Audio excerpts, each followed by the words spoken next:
তুমি তো হায়াতের মালিক না।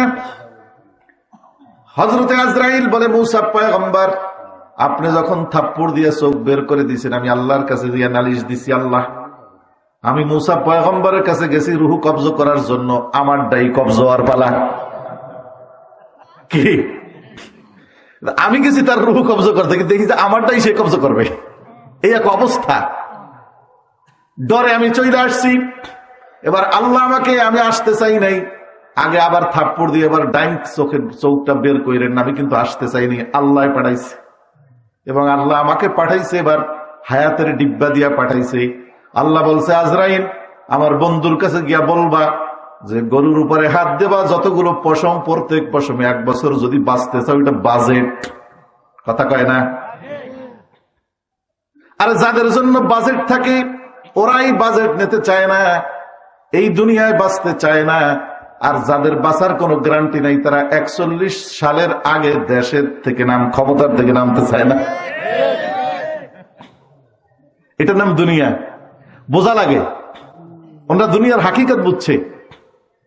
এবার মূসা আলাইহিস সালাম বলেন, আয় রব্বি সুম্মা মাযা, হে আমার প্রতিপালক, এই যে 200 বছর, 500 বছর, 1000 বছর, 10,000 বছর আমি পশমের উপরে হাত দিয়া আমি বাঁচলাম, ধরে নিলাম আমি বাঁচলাম, এরপরে আমার কি হবে? আল্লাহ বলে, সুম্মাল মাউত, কারণ আমার কোরআনের ফয়সালা, আমি রব্বুল আলামিনের ফয়সালা, পৃথিবীর প্রত্যেকটা প্রাণীকে মৃত্যুবরণ করা লাগবে। কুল্লু নাফসিন যায়িকাতুল মাউত সুম্মা ইলাইনা তুরজাউন।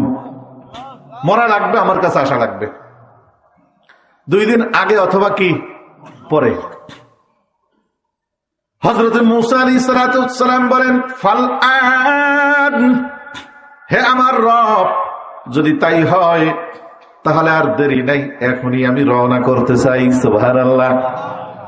মান আহাব্বা লিকা আল্লাহ আহাব্বাল্লাহু লিকাআহু ওয়া মান কারিহা লিকা আল্লাহ কারিহাল্লাহু লিকাআ। তিরমিজি শরীফের 2309 নম্বর হাদিস, 2309 নম্বর হাদিস।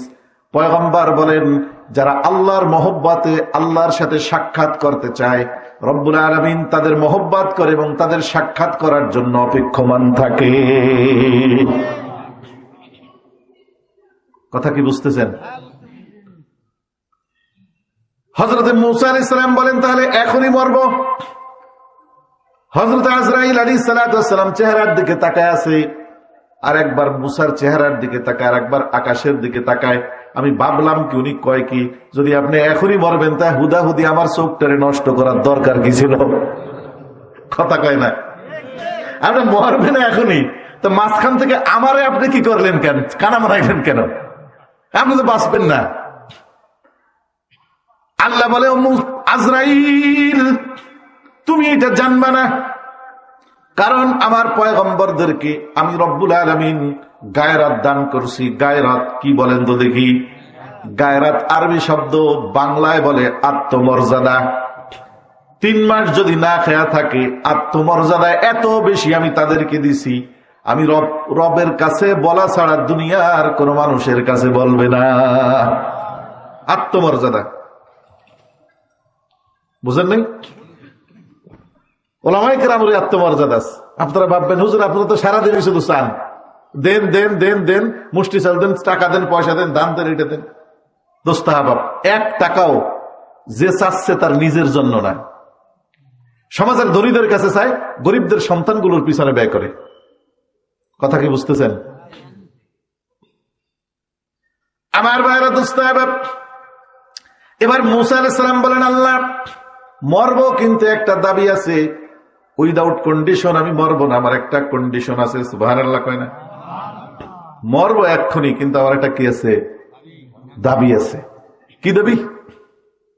হযরত মূসা আলাইহিস সালাম বলেন, আল্লাহ আমার কবরটা যেন বাইতুল মুকাদ্দাসের পাশে হয়। কোথায়?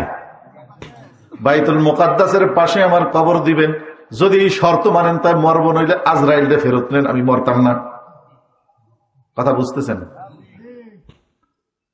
আমার পয়গম্বর বলেন, আমি যদি এখন সেই জায়গার মধ্যে থাকতাম, লা আরাইতুকুম কবরাহু ইলা জানিবিত তরিক ইনদা কাসিবিল আহমার, ও আমার সাহাবায়ে কেরাম, মুসা পয়গম্বরের কবরটা আমি তোমাদেরকে দেখায় দিতাম।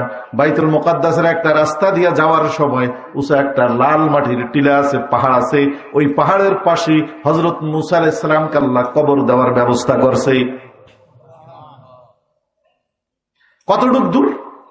বাইতুল মুকাদ্দাস থেকে একটা ঢিল মারলে ঢিলটা যতটুকু যাবে, মুসা আলাইহিস সালাম এটা বলছে আল্লাহকে, বাইতুল মুকাদ্দাস থেকে একটা ঢিল মারলে যত দূর যায় এর ভিতরে আমার কবর দেওয়া লাগবে, তাই মরবো না, মরতাম না।